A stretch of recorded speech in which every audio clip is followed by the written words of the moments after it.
Hi guys! Welcome back to my channel. So for today's video, ang topic natin is kung paano mag-request ng certified true copy ng inyong titulo ng lupa. So, ito yung unang step na kailangan nyo dahil hahanapin to. Isa to sa mga magiging requirements para eventually mapatransfer nyo yung title sa pangalan nyo. Okay? And it's also a good way para i-check or i-verify kung legit ba yung title ng property na binibili nyo. Okay, so without further ado, andito na tayo sa website. Punta lang kayo sa lra.gov.ph. By the way, meron dalawang ways para makapagpa-verify.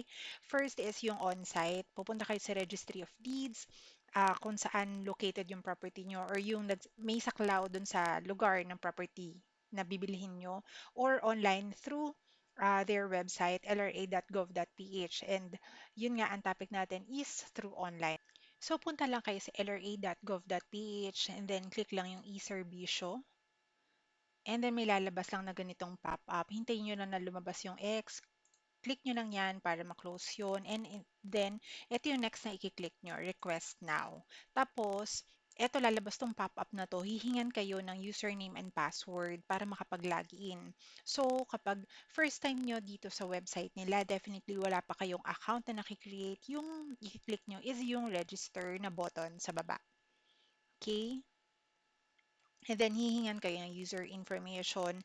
Kayo yon mismo, as in, kayo na nagre-request, yung details nyo ang ilalagay nyo rito. And then, yan, kasama yung date of birth, gender, contact information, email address, which is email address, mobile number, tapos yung delivery address nyo, kasi yung padadalhan ng ni-request nyong CTC. And then, login in information. So, mag-create kayo ng username, ng password, and merong mga policy sa pag-create ng username. So, at least 8 characters daw. Sa password naman, at least 8 characters din in length. Pero, it's a combination of uppercase, lowercase number, and special character. Tapos, hindi rin daw pwedeng same yung username and password. You will be asked for a security question. So, ito yung mga klase ng questions na available. So, pili lang kayo dyan. And then, sa baba is yung response nyo dyan. Ang purpose nito is para kapag nakalimutan nyo yung password nyo, para ma-recover nyo yung account ninyo, itatanong tong security question and of course yung answer. Tapos when you're done filling that out, click nyo lang tong I agree to share the above details with LRA. And then itong CAPTCHA, tapos click nyo na lang yung submit. And then after nyan, makaka-receive kayo ng email na from LRA eServisyo. Ganito yung itsura ng email. Ito yung mismong subject, LRA eServisyo Portal, User Registration. So, dyan sa email na yan, meron kayong link na makikita. I-click nyo lang yon and then dadalhin na kayo sa login page ng LRA. And then, hihingin yung OTP number. So, isa-send yun sa email nyo and sa mobile number nyo. Once na successfully makapag-login kayo, ganito na yung magiging itsura na makikita nyo. So, meron mga buttons or mga icons na yan, request for certified true copy, my request, my profile, FAQs, user guides, payment options, terms and conditions, and contact us. So, syempre dito tayo sa request for certified true copy. Ayan. So, ganito yung itsura ng kalalabasan niya. Meron na siyang parang automatic na generate na request identification number. Tapos sa baba, doon nyo ilalagay yung details nung i-request nyo. So, ganito yung magiging itsura pag clinic nyo yung request for certified true copy. Automatic na naka-fill in yung requester information and yung delivery address nyo na. If you want to change something sa delivery address, you may do so pa din at this point, pero yung requester information, naka-fix na siya. Para mag-request, add title lang. Ayan, Registry of Deeds kung saang Registry of Deeds na nakasaklaw dun sa property na bibilhin nyo or nabili nyo na. So, halimbawa, sample lang Santa Cruz, Laguna, tapos title type, tatlo lang yung available, transfer certificate of title, original certificate of title, condominium certificate of title. So, ito yung meron ako, transfer certificate of title. And then, lalagay nyo na yung title number and yung number of copies. So, ang gagamitin yung title number or ang kukunin yung title number is the last 10 digit dun sa hawak nyong transfer certificate of title. So again, hindi kasama yung first 3 digits and yung dash. It's just the last 10 digits. And then, halimbawa, sample lang ha. Normally, nag-start yan sa kung anong year kinuha yung title. Halimbawa, sample lang, ganyan. Tapos, number of copies, 1. And then, click save. Tapos, mag-generate na siya ng amount. So by the way, just to give you an idea kung magkano yung babayaran nyo, punta lang kayo dito sa payment options and then i-display na nyo yung mga fees. So example nito, sabi niya certified true copy based sa number of pages nung nire-request nyo. So halimbawa, total fees inclusive of IT service fees and network transmission fees. Ang minimum nila ay 2 pages, 644.97. Kapag 3 pages, 683.16. And based dito sa title na i-check ko, 3 pages to. So, ito yung applicable na fees sa akin. And ito daw yung mga accredited payment channels. So, Land Bank, GCash, Maya, e-wallet, pwedeng debit and credit card. So, para mabalikan nyo yung inyong request to settle the payment, punta lang kayo dyan sa, click nyo tong tatlong, yan. Yung tatlong lines na yan. Then, click nyo yung My Request and then i-display niya na tong list ng mga ni-request nyo.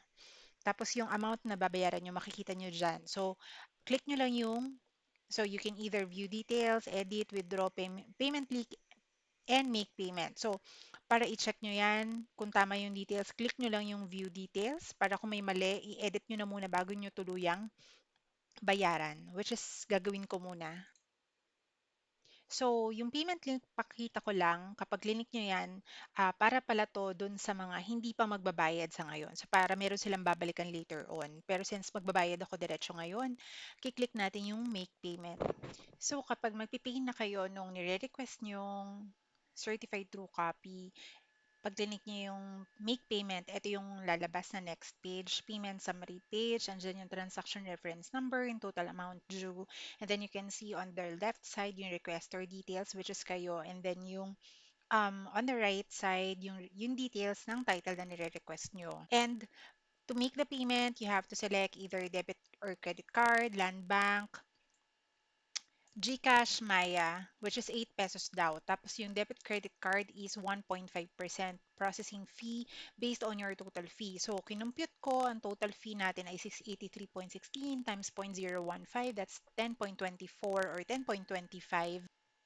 Piliin ko is the GCash or Maya. Then, once you click it, ayan, may lalabas dyan na check mark. And then, click on Make Payment. So again, option nyo naman kung anong gusto nyo piliin. Pero ako, para saan kasi mas safe yung GCash kasi lalagyan ko lang ng laman yung GCash wallet ko and then that's it.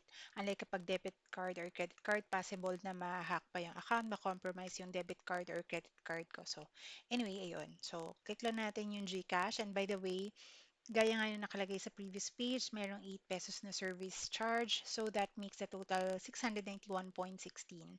So click lang natin yung GCash and then dadalhin na tayo sa login page ng GCash. And then lalagay lang natin yung GCash number natin and then click next. And then, so meron lang sinend na 6-digit na authentication code. So, and then yung aking 4-digit MPIN. And that's it. Ayan na. So, meron ng confirmation dito to pay. So, ayan, let's hit pay, 691.16. Ayan. So, LRA, paid and linked via GCash. I-redirect naman daw in 3 seconds or pwede rin naman natin click na yung proceed. Para bumalik tayo dun sa, ayan, page na to ng, ayan, PayMaya, yung kanilang ano. So, ito yung transaction ID. Ayan. So, naka-receive din ako. Kasabay na itong nakikita natin sa screen, meron din akong na-receive na text message.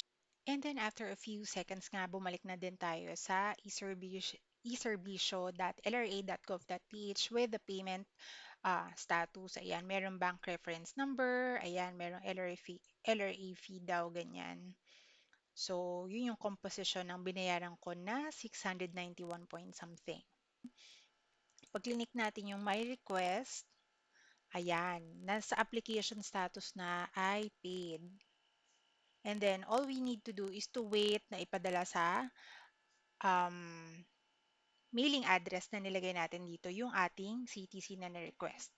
So, ito yung standard turnaround time para ma-receive natin yung request nating CTC through LRA, yung i-request natin through eServicio portal ng LRA. So, for Metro Manila daw, na delivery address, that's 3 to 5 working days after payment, while for other cities and provinces outside Metro Manila, that would be 5 to 7 working days after payment. So, next naman papakita ko is kung paano nyo i-check yung status ng ni-request nyo dun pa rin sa eServicio portal. So, para naman i-check yung status ng ni-request nyong CTC online, all you need to do is go back to eservicio.lra.gov.ph and then click lang yung login. Tapos, supply nyo lang yung username, password, click nyo lang yung I'm not a robot. Tapos, next step is yung ilalagay na yung OTP. So, pagka-login nyo, click nyo lang yung My Request na icon.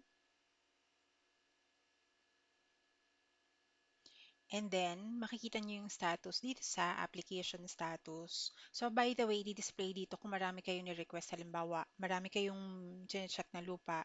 So, nakalista dyan yung lahat ng mga CTC na na-request nyo. So, each item na ni-request nyo, makita nyo yung status under application status na column. So, for my request, it's still in process. 2 working days pa lang naman yung lumipas after ko siyang i-request. So, ayun, within the turnaround time pa din naman na 5 to 7 working days. So, yun lang.